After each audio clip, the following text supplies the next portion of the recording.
Tá começando mais um Giro Total aqui no canal da CBN Floripa no YouTube e também nas plataformas de áudio. Para você que gosta de consumir o conteúdo do Giro Total no formato podcast, sempre com eles, a nova geração do jornalismo esportivo catarinense. Não, você não está num episódio de Malhação, é o Giro Total renovado essa semana com as ausências sentidas do nosso querido Rodrigo Faraco e do Chico Lins, que em breve estarão de voltas, mas que serão muito bem substituídos hoje por Bruno Atanásio, filho do seu Atanásio. Tudo bem, Brunão? Sua estreia aqui no Giro hoje? Tudo certo, César, Dudu, Jéssica, minha estreia no Giro Total e vamos falar de muito futebol, Avaí Figueirense, e é isso aí. Você que costuma ser, como é que é, o Chico é teu banco, né, no 4 em Campo? Chico é meu banco no 4 em Campo e agora eu sou o banco do Chico no Giro Total, estamos nesse revezamento aí, tá muito bom. Pô, tá com moral, hein, Bruno, tá com moral. Dudu Machado, seu segundo giro, né, Dudu? Você já tá na Esperi, já tá jogando mais fácil. Tô um pouquinho mais tranquilo que o primeiro, mas sempre bate aquele nervosismo aí, tá com uma mesa tão qualificada como essa. E vamos lá para mais um giro, debater bastante aí sobre os assuntos que tem aqui na bolinha. Show de bola. Jéssica Sescon, que tal a sensação de não ser mais a novinha da mesa? Tá muito legal jogar com a categoria de base, a gente já se sente mais, né, rejuvenescida, tô achando o máximo. Show de... E ainda o banco do Chico aqui com uma responsa enorme de jogar a mesma bola do Chico. Complicado. Responsa. Não é tão difícil também, assim, o Chico não joga tanto. Depois daquele evento de Jaraguá, a moral do Chico deu uma... Principalmente comigo, Chico, chamamos. Joga muito, joga fácil. Rafa Souza no comando dos trabalhos e nosso querido Leandro da Lapa fazendo sua estreia no Giro Total também na CBN. Seja bem-vindo aí, Leandrão. Ó, e alguém vai ter que substituir o Faraco no tapa pra dar início nos trabalhos. Vai lá, Dudu. Roda a vinheta. Aquele, pô. Vai então, Tapa. Roda a vinheta.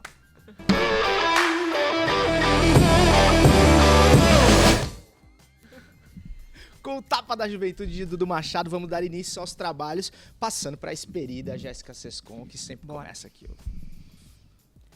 Eu sempre começo e eu sempre tenho problema pra O abrir Bruno essa sabe caixinha. do esqueminha? Oi? Ali? O Bruno será que sabe do esqueminha? Eu sei como espectador, né, mas tá como bom. debatedor é sorteio. complicado daí. Esquema, gente, é um sorteio. Que isso? Assim. Não há Ah, tô esquema. brincando, que isso. 4-0, Figueirense quebra o jejum de gols e vitórias com atuação inspirada. O que mudou?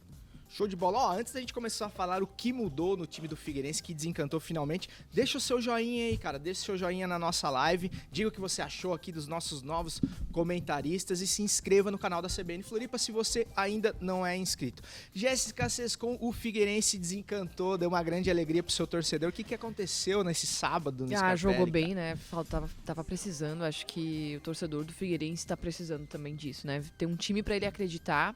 E esse ano o Figueirense começou tão bem, parecia que ia fazer uma excelente Série C, mas aí quando chegou a Série C de fato, o Figueirense começou a oscilar e chegou nesse ponto de ter uma sequência aí de jogos sem vencer, que depois se transformaram em derrotas. Então o clima começou a pesar muito, era um jogo decisivo mesmo, assim, porque se o Figueirense tivesse perdido, eu acho que muita coisa teria mudado. Não sei se o Júnior Rocha teria aguentado no cargo. Enfim, a gente estaria com um cenário bem mais complicado pro Figueirense. Mas venceu, e venceu tão bem que parece que virou a página completamente, né? Parece que aquela situação ruim ficou pra trás. E eu espero que consolide na próxima rodada. Agora, o que mudou de fato, César, eu acredito que o Figueirense começou a fazer na parte ofensiva aquilo que não estava conseguindo fazer em todos os jogos, que era ser um pouco mais criativo. Sair um pouco daquela regra, né? Acho que o jogador ser aplicado à parte tática, as orientações táticas é fundamental, mas isso não precisa ser 100% do jogo dele, principalmente quando a gente está falando do último terço, da última parte do campo.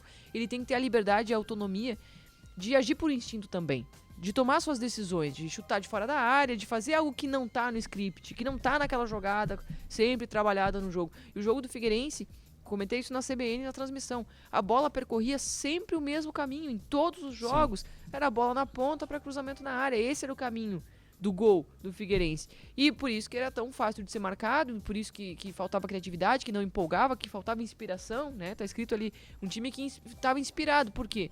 Porque fugiu daquele script, né? E deixou de ser aquele jogo chato e que facilita para o adversário marcar. Acho que o Figueirense conseguiu fazer isso muito bem, principalmente contando com o Jean Silva, contratação que chegou atuando com uma outra energia, já chegou desempenhando um outro futebol, mudando bastante a cara desse ataque do Figueirense. E o Bassani numa tarde, foi de tarde, né? Uma tarde e noite inspirada. Então, acho que isso contribuiu bastante.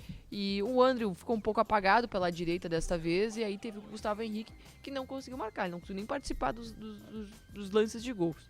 Isso pode ser até uma outra discussão. Mas enfim, acho que o Figueirense tinha que fazer nessa partida aconteceu, claro, muito por conta do Campinense, que era uma equipe frágil. Mas é isso, é o que deu certo nesse jogo, que tem que ser continuado pro próximo contra o Botafogo, que vai ser bem mais complicado. Aí o buraco é bem mais embaixo contra o Botafogo, mas a Jéssica trouxe algumas coisas aí que chamam a atenção, Bruno. Criatividade, e aí passa muito pelo Bassani, né, cara, que finalmente era o cara que a gente esperava que fosse a liderança técnica desse Figueirense, e finalmente ele fez um jogo graúdo, um jogo de camisa 10, e também acompanhado do Léo Arthur, é isso?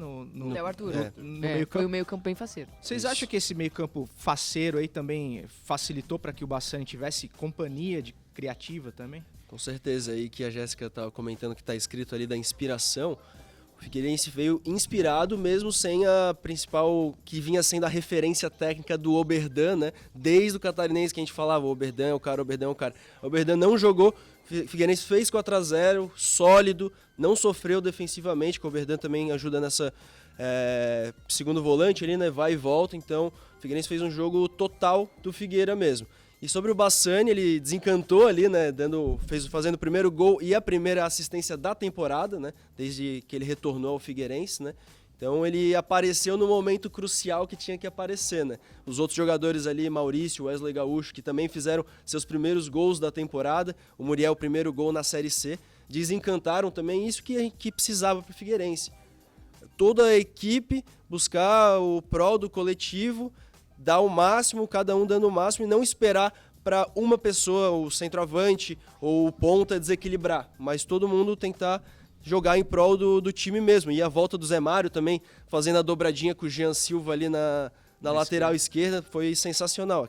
O lado esquerdo do Figueirense jogou muito bem, o André ficou um pouco mais apagado, o Muriel aparecendo como ele vinha aparecendo, mas a volta de Zé Mário, a inspiração de Bassani e a estreia muito boa do Jean Silva comandaram essa vitória do Figueirense.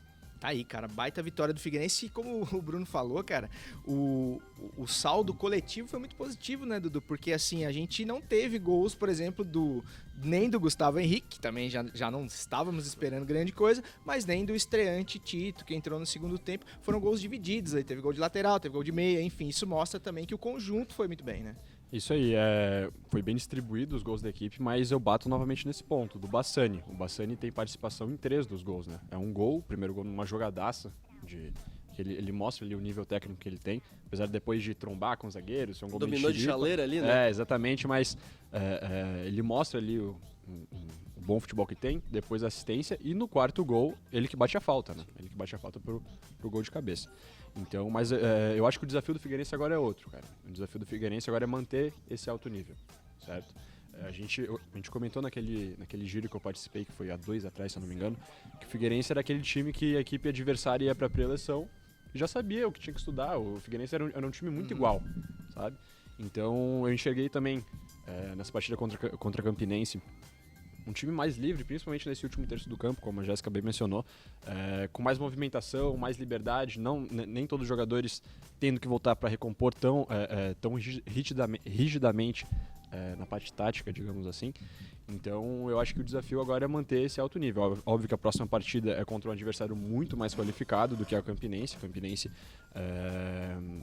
está na parte mais de baixo da tabela, o Botafogo de Ribeirão Preto tá brigando lá em cima também com o Figueirense, mas eu acho que o desafio é esse aí, cara, é manter esse alto nível e que o Júnior Rocha veja que deu certo, né, veja que deu certo e manter jogando assim. E o meu último destaque que eu queria dar também, na partida do Remo, o Wesley Gaúcho ficou muito preso lá atrás, se passou 5 vezes no meio de campo, a subir foi muito pouco, era só passe para trás, pro lado, trás, lado, e nesse aí ele chegou lá na frente, não que seja um jogador ótimo tecnicamente, mas demonstrou ali, fez um belo gol e chegou na área, né? Chegou na área, fez esse box-to-box que o Oberdan fazia muito, né? Então é isso aí, mas cabeça no lugar, tem jogo ainda pela frente, mas o Figueirense tem que tentar manter essa boa atuação que teve contra o Campinense. Cara, bom destaque do Wesley Gaúcho, jogador que a gente gosta muito, né? A gente sempre fala no 4 em campo e não à toa ele foi premiado com golaço.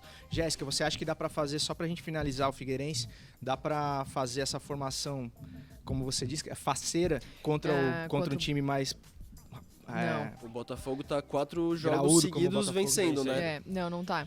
E a facilidade que o Figueirense teve também, até para ter a participação do Wesley Gaúcho no ataque, é porque não precisava se preocupar com a recomposição. O Campinense estava muito bagunçado. E a maneira de atacar era totalmente perdida, contando só com o Emerson, se não me engano, esse é o nome dele, camisa 6, que ia nas costas lá do Zé Mário, e ainda assim de uma forma desorganizada. Então o Botafogo vai ser outra história. Vai ter que escalar um primeiro volante de fato, né? O Wesley também, mas um segundo volante de fato. E aí o terceiro homem no meio, que provavelmente deve ser o Bassani pelo jogo que ele fez, né? Porque ele entrou bem. Mas eu imagino que deve ter o retorno do Oberdan, com certeza. E de primeiro volante deve ter o Cleiton. Senão, o Matheus Claudino, porque o Wesley tá fora e o Serginho tá fora também, né? Então, deve ser Matheus Claudino ou o Cleiton. Imagino que o Cleiton, pela confiança que o Júnior Rocha tem nesse jogador. Mas espera um jogo mais truncado. Mas ainda que o Figueirense não consiga ter a mesma presença ofensiva, que tenha a mesma liberdade dos jogadores ofensivos em criar suas jogadas lá na frente. E do Tito, tu tem alguma percepção já? Deu pra avaliar, assim? Eu acho que o Tito, ele não deu pra gente ver muita coisa, mas ele é titular desse time, né? Não sei se o Júnior Rocha vai insistir ainda com o Gustavo Henrique. Pra mim não vai ser surpresa se ele insistir, tá? Mas o Tito tem que ser o titular desse time. Mas é um jogador que também tem que entrar nessa dinâmica, não pode ficar só esperando a bola no pé. Acho que nesse jogo ele ficou muito lá preso como pivô, quando ele podia ter saído e participado um pouco mais das jogadas. Mas enfim, é um jogo à parte, né? A gente tem que ver ele jogar mais com a equipe. Ele tinha recém-chegado, não tinha nem entrosamento ainda pra fazer algo maior. Vamos ver o que o Júnior Rocha vai fazer depois de uma semana inteira de trabalho. E você pode deixar aí nos nossos comentários quem você escalaria, quem seria o seu nome, o 9, o Tito ou o Gustavo Henrique, segundo como faz o insistente Júnior Rocha, que ganhou um respiro aí de mais uma semana. Próximo tema, Dudu Machado. Aqui.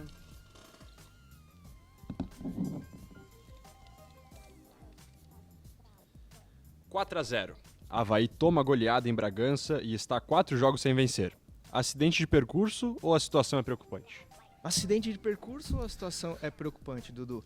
Avaí, lembrando que o Avaí não vence há 4 jogos, né, cara? E aí toma uma goleada dessa contra o Bragantino, tem que ligar o sinal de alerta, né, ou não? Olha, eu não vou nem por um nem por outro, assim, pra mim não foi nenhum dos dois extremos, é bem isso que tu falou, eu acho. Tem que ligar o sinal de alerta, né? A última partida contra o Cuiabá também já mostrou isso. O Avaí tá naquela zona perigosa ali, né? Tá fora do Z4, mas tá com a mesma pontuação. E alguns erros nessa partida do Bragantino tem que ser revisto. O Bruno Silva já falou sobre isso aí em um dos vídeos até que o Avaí subiu ao seu canal. Corrigir o que foi errado, rever, estudar essa partida, porque algumas coisas ali o Barroca vai ter que mudar, né? O Avaí conseguiu segurar até os 25 do segundo tempo, mas se tivesse tomado 4 gols no primeiro tempo também não seria nenhuma surpresa. O Vladimir trabalhou demais. Apesar dos 4 gols tomados, fez ótimas defesas. Foi o melhor jogador do Avaí para mim disparado. Bruno Silva novamente, no 4º ou 3º gol, se não me engano, erra um bote que ocasiona o gol. E o Avaí também toma um gol de escanteio curto, né? Numa jogada bem trabalhada do Bragantino. Então, alguns pontos aí precisam ser revistos e corrigidos, porque o Avaí vai ter uma batalha muito, muito, muito difícil nesse final de primeiro turno e segundo turno na Série A, né? Até porque os adversários do campeonato do Avaí, ele já enfrentou em casa, né? E a melhor atuação do Avaí é em casa. A gente já viu que o Avaí fora é difícil de se contar. E agora ele vai enfrentar esses adversários do seu campeonato fora de casa, né? Então alguma coisa tem que mudar, virar de cabeça para baixo aí, porque se continuar assim, o Avaí pode se complicar. Ô Jéssica, essa fragilidade defensiva que a gente viu no Avaí no último sábado lá em Bragança, passa por essa formação de meio campo com o Jean-Pierre ou não? Porque ela foi muito comemorada, assim, né? A gente queria muito ver o Jean-Pierre começando. Eu queria ver o Jean-Pierre começando, mas eu queria ver com uma mudança de esquema, né? Com o Eduardo continuando a fazer a terceira função no meio. E dessa vez o Barroca manteve o mesmo desenho tático, botou o Eduardo lá pro lado esquerdo com o Jean-Pierre de terceiro homem. E aí a ideia era que o Eduardo fizesse a recomposição no lugar do Jean-Pierre, mas a distância é maior para essa recomposição. E é claro que ia ficar um buraco que seria explorado. O campo é grande, né? O campo é grande. E ainda aliando isso a uma postura do Avaí permissiva, não foi uma postura de intensidade como a gente viu em outros jogos, isso tudo contribui para um time como o Bragantino encontrar espaço pelo meio. Eu tava assistindo os jogos do Bragantino e não era uma equipe que tava oferecendo perigo para as outras, é uma equipe que tava jogando mal. Ia mal, 3 jogos sem Entende? vencer E que se também. tivesse um pouquinho de intensidade nessa marcação do Avaí, acho que o Avaí teria conseguido um bom resultado lá. Poderia ter feito um resultado bom, pelo menos um ponto. Pelo menos. Mas acabou que o Avaí em campo, eu acho que, me parece que entrou com uma mentalidade de cadenciar o jogo, de fazer um jogo mais estudado, de especular que hora que vai atacar, que hora apertar a marcação, deixar o Bragantino jogar. Só que a verdade é que esse elenco do Avaí não tem como se dar o luxo de jogar assim na Série A. Precisa jogar na rotação alta sempre pra permanecer na Série A. Não tô nem falando de um objetivo maior. Essa é a realidade, é dura. Pro Avaí conseguir ficar na Série A, vai ter que jogar com a rotação alta em todos os jogos. Porque mesmo jogando com a rotação alta, deixou escapar pontos contra o Juventude, né? Deixou escapar pontos contra equipes que poderia Cuiabá. o Cuiabá poderia ter vencido jogos do campeonato do Avaí, né? Adversários do campeonato do Avaí, que era fugir do rebaixamento. Então, pra mim, foi um misto de fatores. Acho que uma postura permissiva do Avaí fora de casa, com uma zaga que estava desconcentrada, muitos erros defensivos e um espaço no meio campo que o Barroca custou a corrigir. Acho que isso foi o principal.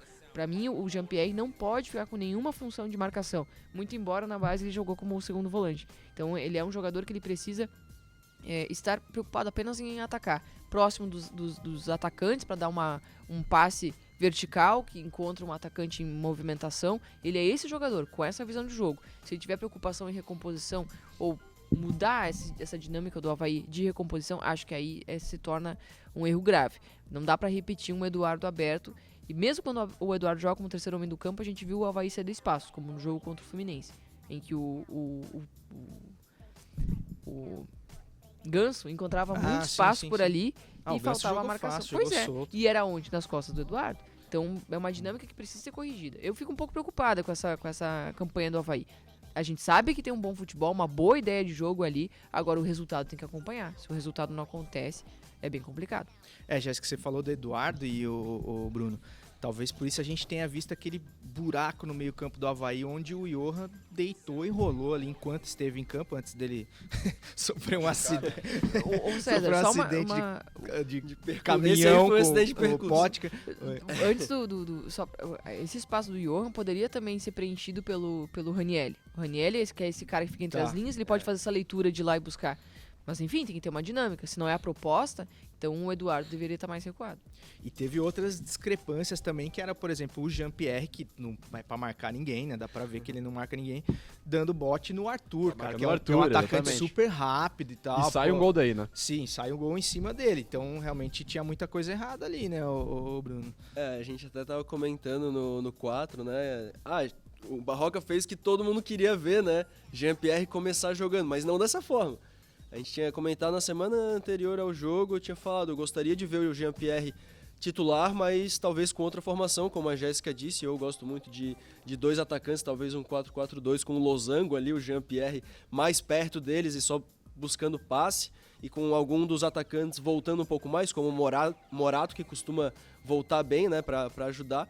Só que, como a Jéssica também falou, o Barroca não mudou o esquema, já era uma defesa nova ali, né? O Arthur Chaves e o Rafael Vaz não tinham jogado juntos, não tinham começado juntos.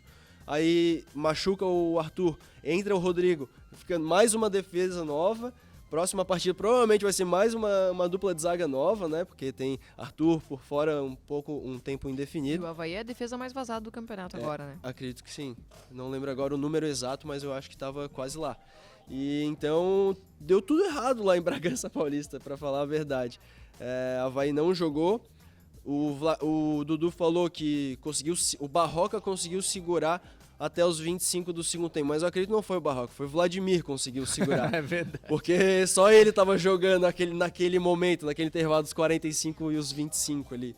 E se não fosse o Vladimir, no primeiro tempo tinha terminado pelo menos 3-0 pro Bragantino já, o placar podia ser muito mais elástico. Enfim, o Avaí não participou, não viajou para São Paulo, parece, ou só viajou para fazer essa mini intertemporada deles, né? Foi direto pra Atibaia, né? Ficou lá em Atibaia, não sei quem tava lá jogando. O Red Bull, que nas últimas 15 partidas tinha só 2 vitórias, né? Óbvio, foram vitórias aí mais próximas do jogo do Avaí, mas mesmo assim. E aquilo que a Jéssica fala de que o Bragantino não estava agredindo seus adversários, eu concordo plenamente também. Perdeu pro Botafogo, óbvio, se não me engano teve 2 ou 3 gols anulados na partida anterior do Avaí, mas não era um time que dava perigo, que mesmo tendo bons jogadores como é o Arthur, como é o Johan, como é o próprio Elinho também, não era um time que vinha assustando, sabe? Então, enfim, agora eu acho que tem que esfriar a cabeça, ver o que errou e corrigir para a próxima partida. E é um time que estava tomando gols também, né? Tomou 4 gols do Atlético 4-2 no Atlético Paranaense. O Avaí até conseguiu segurar mais o Atlético Paranaense, porque foi em casa, né? Foi na Arena da Baixada, com então, sintético, tudo mais. Exato. Mas mesmo assim, né? Do mesmo jeito. Deixa de ser 4 Não gols. era aquele Bragantino que encantou há uns tempos atrás, né? Com Exatamente. Claudinho e Ano Arthur. passado. Já era outro esquema, muito organizado ainda, né? Com atletas de seleção brasileira ali. O Léo Ortiz, o Arthur também tá sempre nas listas. Mas não era... O Luan Cândido jogou muito bem contra o Avaí. Verdade, lateral esquerdo, né? Mas não era aquele Bragantino que a gente temia há um tempo atrás, né? Só uma correção, o Avaí tem a segunda defesa mais Pior, né? vazada, 27 gols, e o Juventude é a mais vazada com 28 gols. E conseguiu perder pro Juventude também, né? Que é É. o jogo do campeonato dentro de casa. Com sim, 2 sim. jogadores a mais, um a mais, né? Com um a mais Um a depois mais. aos 44 Em bola segundos, parada. expulso. Bola parada. Ou seja, esses pontos que machucam, não é uma derrota contra o Bragantino. É, que o fora Avaí de vai casa. sentir, fora de casa. Óbvio, 4-0 foi demais, mas perder pro Bragantino é um resultado que tá dentro do script, né? Agora uma derrota pro Juventude em casa, lá no final pesa. Aí já complica. E lembrando que o Avaí pega agora o Santos na ressacada no próximo sábado também. Aí é um jogo já bem mais difícil, mas também não é motivo pra torcida pichar o muro da ressacada. Vamos com calma também, né? O Avaí tem feito uma boa campanha. Vamos dar uma segurada também, porque tava todo mundo até um tempinho atrás, né? No Catarinense, se tivesse continuado a jogar a bolinha do Catarinense, já tinha Não, pichado na primeira rodada também, E né? time sem vergonha. É, Não, calma, nada a ver, né? Não Nada dá a pra ver. falar Se é isso, o que né? esse time não é isso, né? Se o torcedor tava esperando Libertadores, acho que a gente vai ter que avisar, é bem claro. Não é esse o campeonato do Avaí, infelizmente. Mas pro campeonato do Avaí nem tudo está perdido e o Avaí segue firme aí tentando voltar ao caminho das vitórias, até porque não vence há 4 jogos. Próximo tema aqui no Giro, vamos lá, Brunão. Como é que abre aqui? Ele Força. tem um...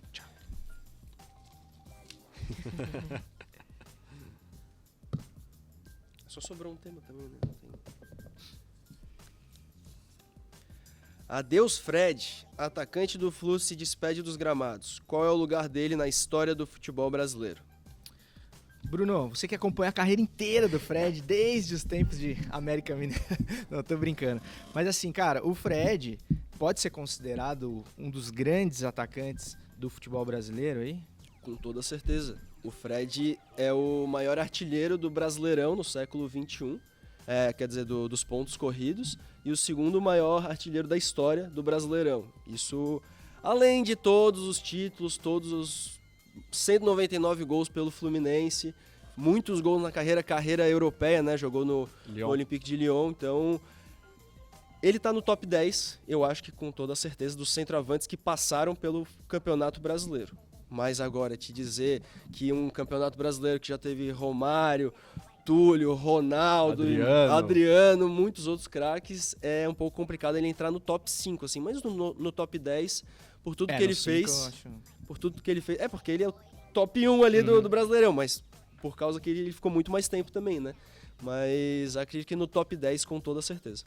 Ô Jéssica, o Fred é o último dos centroavantes, assim, dos românticos. É, Em todos Tem os o sentidos, Tito, né? tem o Tito, Gustavo Henrique. tem o Tito, tem o Gustavo Henrique, tem uns carinha aí. Tem o Jael, pô. Eu acho que o Fred é muito legal, velho. Ele é um centroavante que a bola procura ele, é incrível, assim. Ele consegue finalizar com a bola vier, com a perna que ele tiver que finalizar. Se tiver que finalizar de cabeça, de costas. Sentado, que nem ele fez sentado. na Copa das Confederações. Andando de bicicleta que ele faz o gol até. Né? Aliás, É, até o incrível. gol do Bassani me lembrou a finalização ali, a hora que ele chega embaixo do goleiro, me lembra esse gol do Fred ali contra a Espanha, que ele tá caindo e tal, porque esse gol do Bassani teve de tudo, né? Era pra ser um golaço e depois ele, não, tem que entrar de qualquer Foi jeito. chorado como a situação Foi do Figueirense, né? chorado como a situação do Figueirense. Agora, eu acho isso, que ele é um centroavante, assim, espetacular, quando tem um jogador que consegue ter esse poder de finalização, sabe? Da bola chegar como vier, ele vai finalizar, ele vai buscar esse gol, né? A bola vem a meia altura, não é empecilho pra ele finalizar, né? E a gente vê que hoje, às vezes, tem centroavantes que fazem tanto esforço pra conseguir uma finalização O Fred não. Se a bola chegar nele, chegar torta, ele vai finalizar e pode ser gol. É muita qualidade. Então ele, de fato, ele marcou, né? Só fez a Copa, né? Que não foi bem na Copa, 14. 14. E isso acho que atrapalhou bastante assim, a carreira dele nesse sentido, sabe? De foco e também o que ele poderia ser muito maior se tivesse feito uma grande Copa. Mas ainda assim é um cara que contribui bastante pro futebol nacional. E a capacidade que o Fred teve de recuperação, inclusive psicológica, depois desse episódio de 2014. Porque como se já não bastasse o 7-1, ele ainda ficou conhecido como Cone, né? Um cara que tem essas qualidades que de fato ele tem. Cara, injusto com a história do Fred, realmente, ele ser chamado de Cone. É que ele fez uma péssima Copa, não dá pra dizer que, né? Claro, mas eu acho que pra torcida do Fluminense é um cara que tem um simbolismo muito forte, né? Um cara bicampeão brasileiro com a camisa do Flu. E acima de tudo isso ainda, eu acho que a principal marca dele foi aquele time de guerreiros lá de 2009 do Fluminense, que era tido como rebaixado, 99% de chance de cair. E ele é o símbolo daquela remontada, né? A Copa marcou muito ele. Ele fez apenas um gol contra Camarões naquela Copa. Ficou conhecido como Cone. O pessoal fazia meme dele com pé de tijolo, um monte de coisa. Aquilo ali marcou. Aquilo ali marcou eu já ele. zoei o Fred, eu confesso. Fred, desculpa, eu zoei, chamei de Mas eu acho que o ponto que mais pesou não vou ele... ficar fazendo média aqui. Todo mundo zoou o Fred aqui nessa mesa. Não, eu acho que todo mundo já se irritou com o Fred naquela Copa também. Mas pra mim é um grande nome da história do Campeonato Brasileiro. Mas eu acho que uma coisa que, pra ele, pro pessoal dele, pesou demais, foi o rebaixamento com o Cruzeiro, certo? Óbvio, a Copa foi uma repercussão nacional e tal, mas pra carreira de um jogador, isso é uma marca que nunca vai sair, cara. Aquela Copa, foi uma tragédia, perdemos de 7-1, mas chegou à semifinal. Óbvio, não tô minimizando, foi a maior vergonha da seleção brasileira. Mas chegou a uma semifinal, é uma Copa do Mundo. Agora, um rebaixamento, aquilo ali é um marco que fica na carreira do jogador. E ele mesmo falou que após aquele rebaixamento ele só queria sumir do mundo, e o Fluminense vai lá, o Mário Bittencourt vai lá e tira ele do fundo do poço, digamos assim. Então tem todo um simbolismo também envolvendo essa aposentadoria do Fred pra ele, né? É sim um grande nome da história do futebol brasileiro, principalmente do Campeonato Brasileiro, mas eu boto ele entre top 10 e top 15, né? Da história.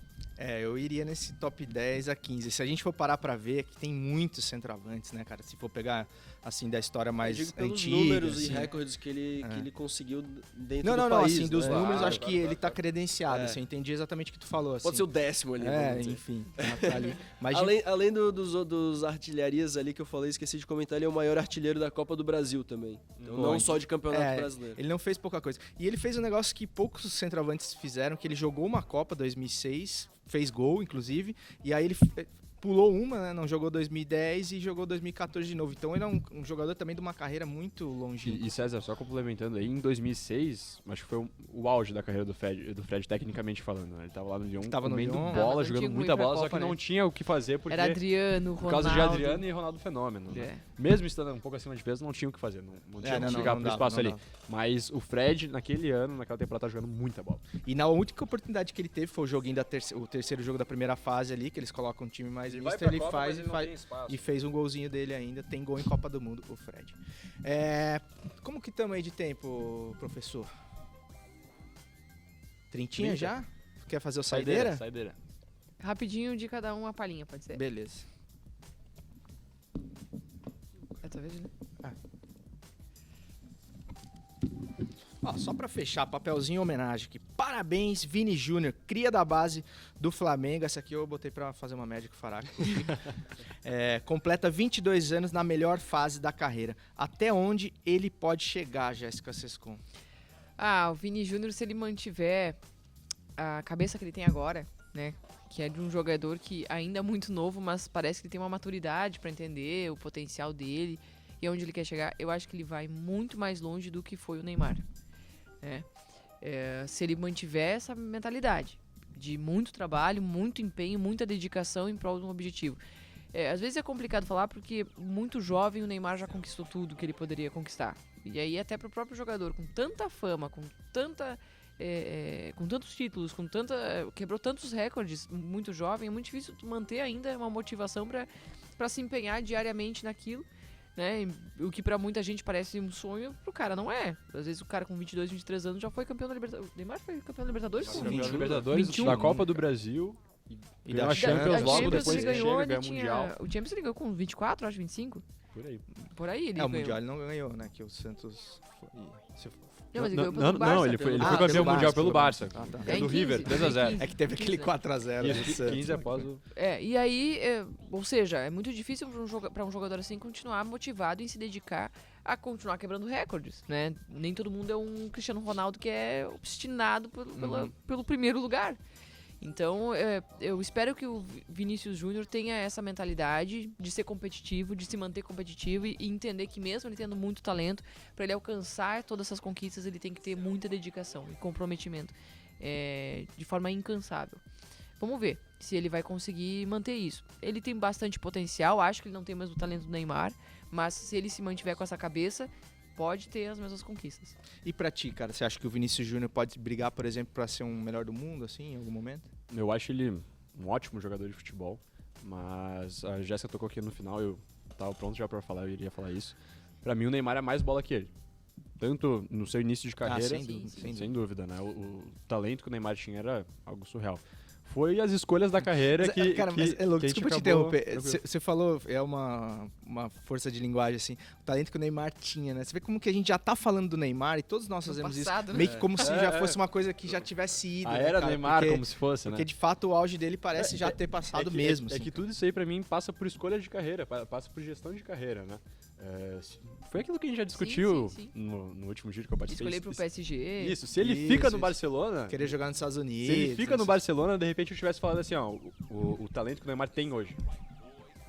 Pra mim, hoje, o Neymar é um jogador que, óbvio, joga muita bola, é um craque de bola ainda. Mas, cara, não teve a vontade de ganhar, eu acho, sabe? Óbvio, isso é uma escolha do jogador, né? A gente pode opinar, a gente pode discordar e tudo mais, mas isso é uma escolha do jogador e ele escolheu pro PSG. Mas foi aquilo que eu falei já anteriormente. Eu não acho o Neymar um talento desperdiçado, mas ao mesmo tempo não acho que o Vinícius Júnior vai chegar a jogar o que o Neymar já jogou, né?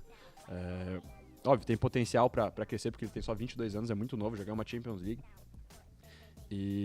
Mas eu acho que de bola, não sei se chega ao patamar do Neymar.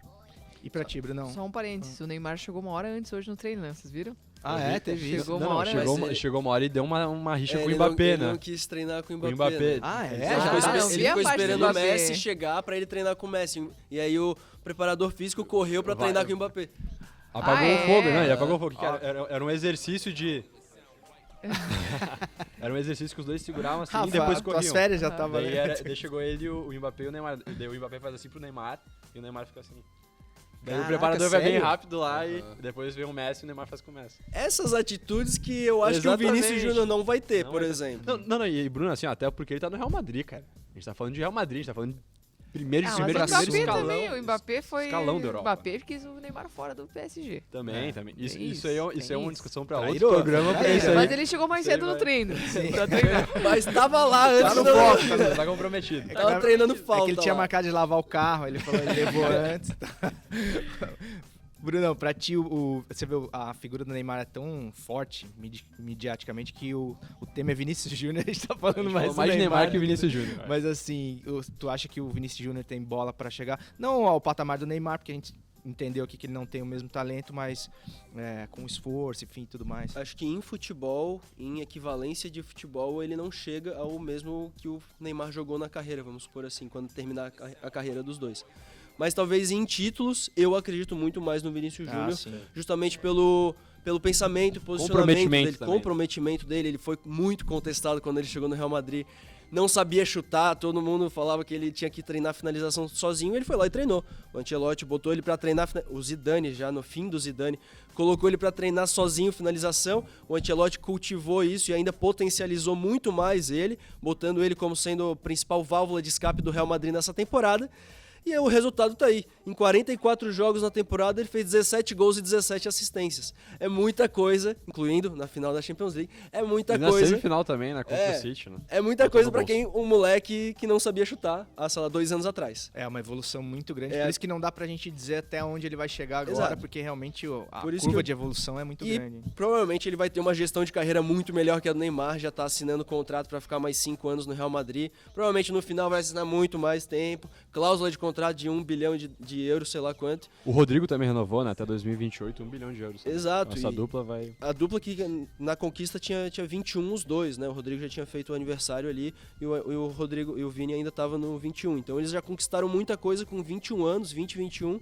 E eu acredito que os dois vão ter um pensamento muito melhor do que o Neymar para conquistar ainda mais e ficar jogando até sei lá quando. Que assim seja, cara. Então deixa também nos comentários aí quem que você, até onde você acha que o Vinícius Júnior pode ir. E a pergunta anterior que eu tinha esquecido de fazer sobre o Fred, cara. Se ele tá no teu top 10, no teu top 15, no teu top 20 de maiores centroavantes da história do futebol brasileiro. O Giro Total de hoje fica por aqui. Gostei muito dessa formação jovem, malemolente aqui do Giro Total. Semana que vem tem mais. Tamo junto e segue o jogo!